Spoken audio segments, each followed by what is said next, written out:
हमारे बच्चे बोल सीखते हैं तो गालियां सीखते हैं। हमारे घर का माहौल ऐसा है, वालिद बच्चों को गालियां देता है और वो बचपन में सीखी गालियां कल बड़े होकर वो वालिद को भी गाली देता है। फरमाया किसी को गाली ना देना, और मेरे नबी का फरमान है मुर्गे को गाली ना दो। क्यों?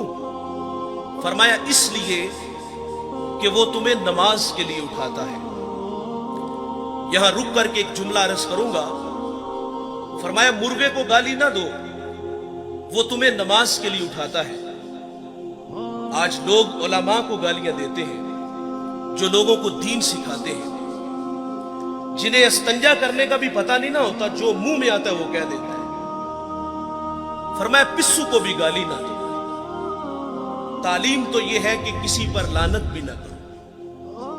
सैयदना सिद्दीक़ अकबर रज़ियल्लाहु ताला अन्हु फरमाते हैं, एक दिन मुझे गुलाम पे गुस्सा आ गया और मैंने उस पे लानत कर दी।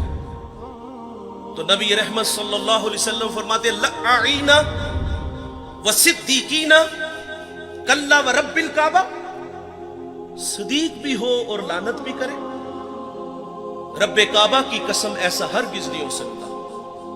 तो आप जी ही जी में शर्मसार हुए और उस गुलाम को आपने कफारे के तौर पे आजाद कर दिया। जाबिर को हुजूर ने पहली नसीहत फरमाई कि किसी को गाली न देना। दूसरी नसीहत फरमाई कि जाबिर नेकी को हकीर न जानना। हम लोग गुजर जाते हैं इस ख्याल से कि भला इसका अजर क्या होगा। रहमत हक बहाना मी जोयत, अल्लाह की रहमत बंदे को बख्शने के बहाने ढूंढती है। एक बहुत बड़े मुहद्दिस दुनिया से गए, किसी को ख्वाब में मिले तो पूछा सुनाए साहिब कैसे हैं? कहा जन्नत का बाग है कबर, आसूदा हूं। तो उसने अर्ज की कि आपका कौन सा अमल आपकी बख्शिश का सबब बना? तो कहा एक छोटा सा अमल। कहा वो क्या?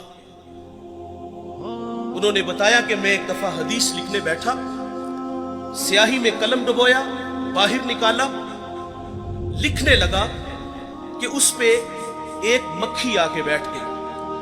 फरमाते मैंने इस ख्याल से कलम को रोक लिया कि ये मखलूक खुदा है, पेट की प्यास बुझा ले मैं फिर लिख लूंगा। कहते अल्लाह को मेरी ये अदा पसंद आई और अल्लाह ने मेरी मगफरत फरमा दी। जाबिर को हुजूर ने एक और नसीहत फरमाई कि जाबिर बिन सुलैम जिससे भी मिलो तो खंदा पेशानी से मिलो। हम स्टेटस को बाहर रखते हैं, बस भी लोग हैं हम। गरीब आदमी टाइम लेने आ जाए तो हम टाइम भी नहीं देते, कोई मसला पूछने आ जाए तो हम मसला भी नहीं बताते। इंतहाई माजरत से कहूंगा, एक बंदा डिस्ट्रिक्ट मंडी बावलदीन से चला है, एक कराची से चला है, एक पिंडी से ही चला है। वो लंबा सफर करके हमारे पास आया है और उसकी हैसियत को देखकर तस्बीह दे के मस्जिद की नुक्कड़ में बिठा दिया जाए कि यहां बैठ के वजीफा करो। देखिए हम जब किसी के हाथों में हाथ देते हैं तो वज़ाइफ की कोई कमी नहीं होती। 1.25 लाख मरतबा पहला कलमा पढ़ना है, दुरूद पढ़ना है, इस्तिग़फ़ार पढ़ना है। एक वजीफा खत्म होता है तो दूसरा मिलता है। वज़ाइफ की तो कमी नहीं। वो तो कोई कंधा तलाश करने आया था कि जहां सर रख के वो रोए। वो मन का कोई दुखड़ा कहने आया था, लेकिन उसको नजरअंदाज क्यों किया गया कि इसके पास सिर्फ आने जाने का किराया है। वो वासिफ अली वासिफ कहते हैं तस्लीम के बाद तहकीक गुमराही होती है।